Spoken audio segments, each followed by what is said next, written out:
Hello Mancavers, we are back, and today I'm going to show you, which is right in front of me, you can't see it, my new car. The long awaited video, and this has been a long while coming because I've been waiting. So let's roll the credits and I'll show you what it is. Welcome to the Man Cave. Let the games begin.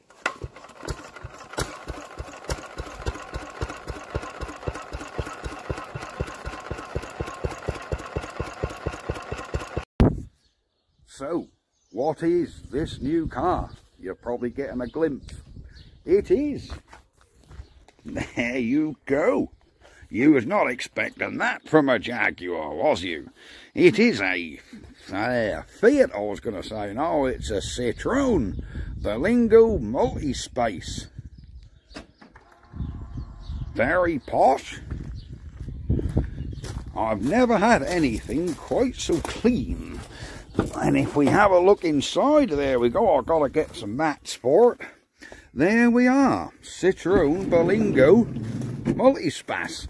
And look at all the room we've got in here to pick up engines and all kinds of things if we ever need to. Let me zoom it out. Here we go. I can come in here. There we go. We have a look at the size of the boot on it. Flip up our tailgate, get them seats down. Cool, you got 5 or 6 feet in there. Brilliant. Oh, this is one job I got to do. I've never had this before. AdBlue, look. Well, I've never had a car with AdBlue before. In fact, my father, God bless him, he hadn't even heard of AdBlue. He's like, well, what's that? And I tried explaining, that's like a fuel additive, what go in its own little tank. So yes, there we are. If you're wondering exactly what model this is, it's a mouthful. It's a Citroen Berlingo Blue HDI Airdream EGS6, because the eagle-eyed among you may notice, hang on, where's the gear stick? There is no gear stick. It's semi-automatic on this little dial. How much of a touch is that? And it's surprisingly effective. It's you know, forget everything you know about normal automatics. Yeah, shut us in. Yes, forget everything you've ever known about normal automatics. This is semi-automatic, and it actually changes gear for you, which is very, very bizarre. You can just about feel it. When you accelerate, it'll change. You can feel it. Put the clutch in, change the gear, and let the clutch out. It is, oh, I don't know, some of you might be used to semi-autos. Me, the only autos I'm used to is the old torque converter autos. But this one, I don't know. I don't know. This car does come with a story, because there's no way I could have afforded something this new with a retail price, because these are still quite expensive. A friend of mine bought this car. He bought it a year ago. He's a mechanic. He bought it a year ago, suspecting it needed a new engine because the cam belt had snapped on it. Because this has done galactic miles. It's a 2015 and it's covered 170,000 miles. I wondered where the draft had come from. The rear door is open. Yes, she's done 170,000 miles because it was used as a hospital car.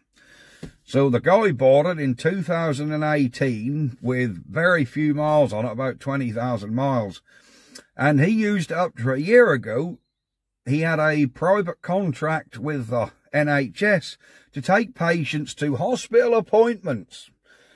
Hence why this car did about 40,000 miles a year, because he used it each and every day. I think that used to go to Birmingham, at least from Norfolk to Birmingham. I think it was 3 times a week to take people from King's Lynn up to a specialist hospital in Birmingham. So this has done galactic miles. And yeah, a year ago the cam belt snapped. And my friend bought it because he said to the bloke, I probably want another engine. And he had it sit there for about 10 months. And I happened to be watching a video on a different YouTube channel about these guys who bought a Citroen DS3 diesel with a snap cam belt, and they just changed the camshaft and the rockers without taking the head off. And I told my mate about this, and he said, oh, I shall watch that. And he watched it and said, that's the same bloody engine. But a long story short, he bought a cam belt kit and water pump, because what had happened was the water pump had seized up, stripping teeth off the cam belt, causing it to fail. So he bought a cam belt and water pump kit, and then he bought a cam and rocker kit, because you can get a camshaft and rocker kit for these 1.6 diesel engines, because that's a common problem with them. And when the cam belt snaps, it doesn't bend valves. What it does is it either snaps the rockers or literally spin the lobes around on the cam. Yeah, because the cams, the lobes, are like heated and pressed on. So they're not sort of part of the cam. They're just sort of interference fit like a ring gear. And when they get a knock, it actually spins the cam on the lobe. And what this had done, this one didn't have any broken rockers at all. All the rockers looked good, but it had spun the lobes on the camshaft. So this has had a new camshaft, new rockers. It now runs sweet as a dream. It really does. I only picked it up yesterday. I've done, what, 40, 50 miles in it. I absolutely love it. I even like this gearbox, because I was a bit unsure about how I was going with this gearbox. And look, we have flappy paddles, so if we want to go into manual mode, you can use the paddles to go up and down the gears. How cool is that? Like a Formula One, I can do my Jensen button here. But here we go. We have everything. We have touch screen, DAB, telephone, sat-nav, reverse sensors, park sensors.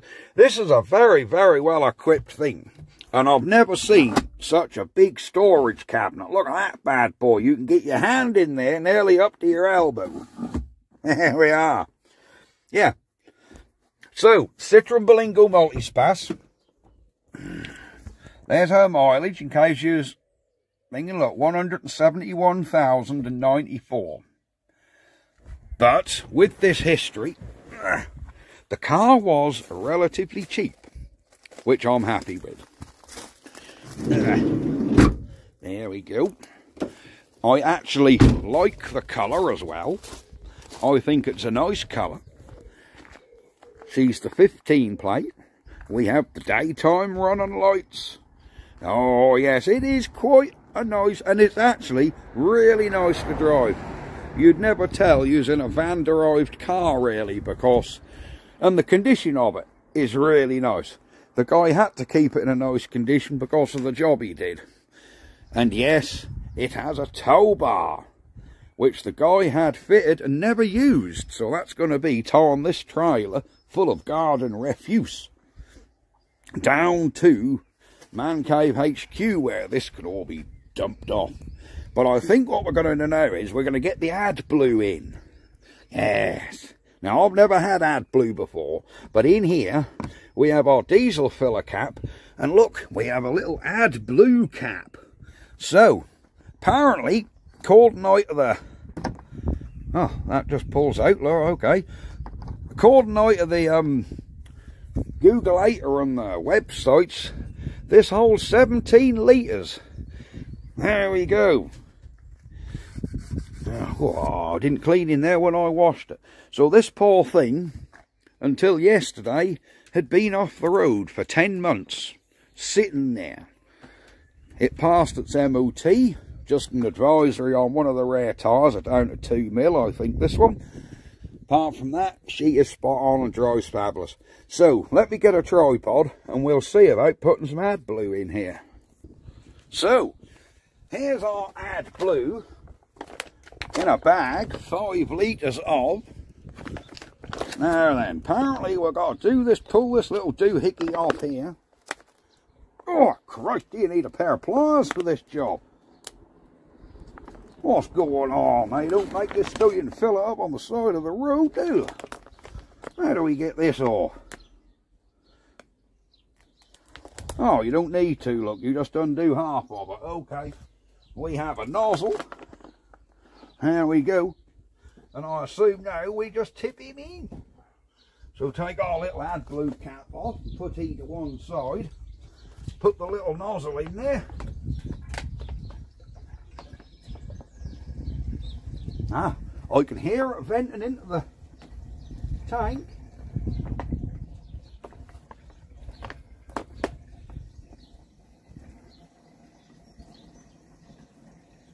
There we go.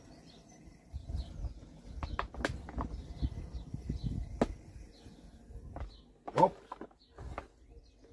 I think that's full.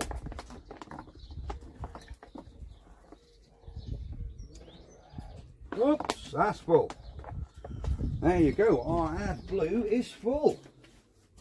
There we go. Yep, I aren't going to get any more in there.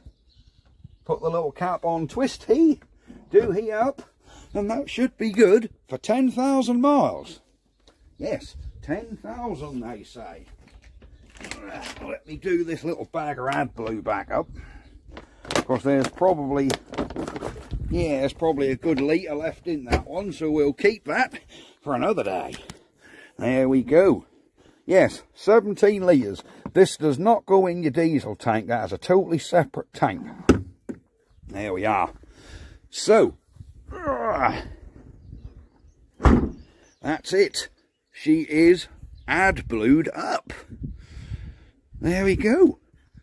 Our Citroen Berlingo Multispace Blue HDI, look, there we go. Very efficient as well. They say these do 70 miles to the gallon. I haven't seen 70 miles to the gallon, but you never believe what they state in the book, do you? You can never quite believe the whole 70 to the gallon thing. Oh, let's put the tripod back in the shed. Oh, turn the light on in here, don't I? There. God, you don't very often see Man Cave workshop in the dark. There you go. Back to familiarity with our little Jap, which has been sitting there since last time. So I'm going to get a little shaft to go through there, and a little water pump or dynamo or something to go on here. Anyhow, we're going off topic. We're switched off. So yes, that is going to be it for this video. I just wanted to show you the new Man Cave car. So yes, I told you it was a van-derived car, and it kind of is. Berlingo. Now then, we want to find a name for him. We need to find a name, and me and Mrs. Man Cave have narrowed it down to two. We're either going to call him Lenny the Lingo, or Larry the Lingo. What do you guys think? Drop it in the comments. We will go with which is most decided. You can have Lenny or Larry, or drop in something new of your own. There you go. We just need to find him a little name. Moms. Right, that's going to be it for this video. Like and subscribe, and I will see you guys next time. Bye bye for now. Ha ha!